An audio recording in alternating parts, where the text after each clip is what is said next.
সংযুক্ত আরব আমিরাতে 15 জুন থেকে চালু হয়েছে গ্রীষ্মকালীন মিড ডে ব্রেক, যেটা চলমান থাকবে আগামী 15 সেপ্টেম্বর পর্যন্ত, যেটার সময়কাল হচ্ছে দুপুর 12টা 30 মিনিট থেকে দুপুর 3টা পর্যন্ত। এই সময়ের মধ্যে যারা ডাইরেক্ট আন্ডার সান যারা কাজ করেন, যারা সূর্যের নিচে সরাসরি সূর্যের আলোতে কাজ করেন, তাদের জন্য রেস্টের সময় নির্ধারিত হয়েছে। বিশেষ করে কনস্ট্রাকশন ওয়ার্কার এবং হেভি ওয়ার্কের সাথে যারা জড়িত, তারা যাতে এই সময়ের ভিতরে ডাইরেক্ট আন্ডার সানে কাজ না করে, সূর্যের আলোতে কাজ না করে, তাদের জন্য রেস্টের সময় নির্ধারণ করা হয়েছে। আর এই ল যদি কেউ ভায়োলেশন করে, অবশ্যই তাকে জরিমানা গুনতে হবে। প্রত্যেকজন লেবারের প্রতি 5,000 দিরহাম করে মোহরি ফাইন আরোপ করতে পারে যদি কেউ এই ল ভায়োলেশন করে। আর এই লটা সমগ্র আরব আমিরাতের জন্য প্রযোজ্য। আর এটি নতুন নয়, এটি প্রতি বছরই আরব আমিরাতে গ্রীষ্মকাল সময় আসলে তখন এই লটা ইমপ্লিমেন্ট করা হয়। আর এটি হচ্ছে 21তম বছর যে বছরে এই লটি ইমপ্লিমেন্ট করা হয়েছে। তার মানে আজ থেকে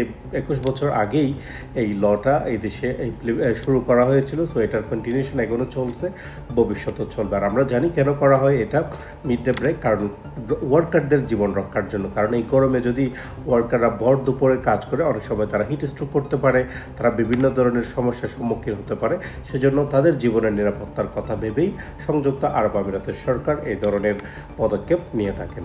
সবাই সুস্থ থাকবেন, সব ভালো থাকবেন এবং সবাই সেটা কি বলে নিরাপত্তার সহিত থাকবেন। মিড ডে রুলস ফলো করবেন। যারা অফিসিয়ালি কাজ করেন তাদের জন্য তো এই ল প্রযোজ্য নয়, তারা তাদের মধ্যে কাজ করবেন। বাট যারা বিশেষ করে কনস্ট্রাকশনে কাজ করেন, তাদের জন্য এই লটি খুবই প্রযোজ্য। এবং মনে রাখবেন, যদি আপনি ল ব্রেক করেন তাহলে আপনিও কি হতে পারেন, ফাইনের আওতাধীনও হতে পারেন, আপনার কোম্পানিও ফাইনের আওতাধীন হবে। সবাই ভালো থাকবেন, সুস্থ থাকবেন। আসসালামু আলাইকুম ওয়া রাহমাতুল্লাহ।